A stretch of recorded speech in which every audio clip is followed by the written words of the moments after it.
గత 40 సంవత్సరాలుగా ఏ మహానాడు జరిగినా అధికారం ఉన్నా ప్రతిపక్షంలో ఉన్నా సరే వాటిని లెక్క చేయకుండా పిలిచిందే తరువా అన్నట్టుగా ప్రతి ఒక్క కార్యకర్త పసుపు చొక్కా వేసుకుంటూ ఈ యొక్క మహానాడు కార్యక్రమం విజయవంతం చేయడానికి తరతరాలుగా కుటుంబాల వరకు కూడా తెలుగుదేశం పార్టీ వెంట నిలబడి ఈ యొక్క కార్యక్రమాన్ని విజయవంతం చేసినటువంటి ప్రతి ఒక్క కుటుంబానికి ఆ కార్యకర్తకి ఆ స్ఫూర్తికి మరొకసారి వేదిక ద్వారా నమస్కారాలు తెలియజేసుకుంటున్నాం।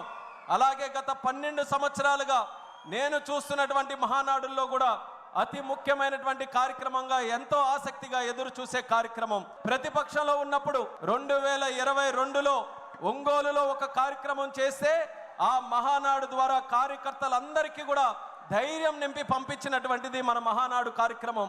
2023లో రాజమండ్రిలో మనం మహానాడు కార్యక్రమం పెడితే యుద్ధానికి మేమందరం కూడా సంసిద్ధంగా ఉన్నామని నినాదంతో ముందుకెళ్ళినటువంటిది రాజమండ్రిలో మహానాడు కార్యక్రమం। ఆ స్ఫూర్తితో కార్యకర్తలు నాయకులు పార్టీ అందరూ కూడా కష్టపడి ప్రజలతో మమేకమై దేశ చరిత్రలోనే ఎన్నడూ లేని విధంగా 94% స్ట్రైక్ రేట్తో ప్రభుత్వాన్ని ఎస్టాబ్లిష్ చేసినటువంటి ఏకైక రాష్ట్రం మన ఆంధ్రప్రదేశ్ రాష్ట్రంగా కీర్తించబడినటువంటి మన కార్యకర్తల తాలూకా సహకారం మరొకసారి గుర్తు చేస్తున్నాను। కడపలో మొట్టమొదటి మహానాడుగా కడప గడపకు పసుపు తోరణం కట్టి ఈరోజు ఎంతో వైభవంగా ఈ యొక్క కార్యక్రమాన్ని ముందుకు నడిపిస్తున్నాం।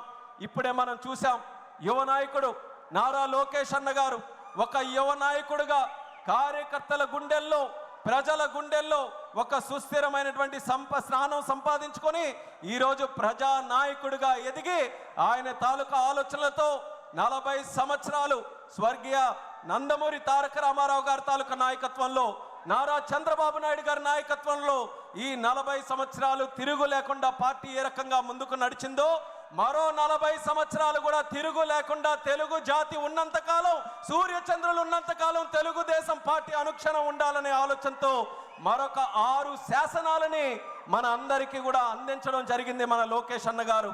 ఆ యొక్క శాసనాలని తీర్మాన రూపంలో ప్రవేశపెట్టి ప్రతి ఒక్క కార్యకర్తకి కూడా ఒక దశ నిర్దేశం చేసే విధంగా ఈ యొక్క మహానాడులో ఈ 6 తీర్మానాలు కూడా ముందుకు నడిపిస్తున్నాం। అందులో మొట్టమొదటి తీర్మానం కార్యకర్తే అధినేత అన్నటువంటి తీర్మానం। ఇప్పుడే లోకేష్ అన్న గారు చెప్పారు కార్యకర్తకి ఎటువంటి ఆపద వచ్చినా కార్యకర్తకి ఏ కష్టం వచ్చినా నేను ఎప్పుడు కూడా ఉంటానని ధైర్యం ఇస్తూ అలాగే భవిష్యత్తులో కూడా ఆ కార్యకర్తకి పార్టీ ఎల్లప్పుడూ కూడా నిల్చుంటుందనే ఆలోచనతో ఈ యొక్క తీర్మానాన్ని ప్రవేశపెడుతున్నాం।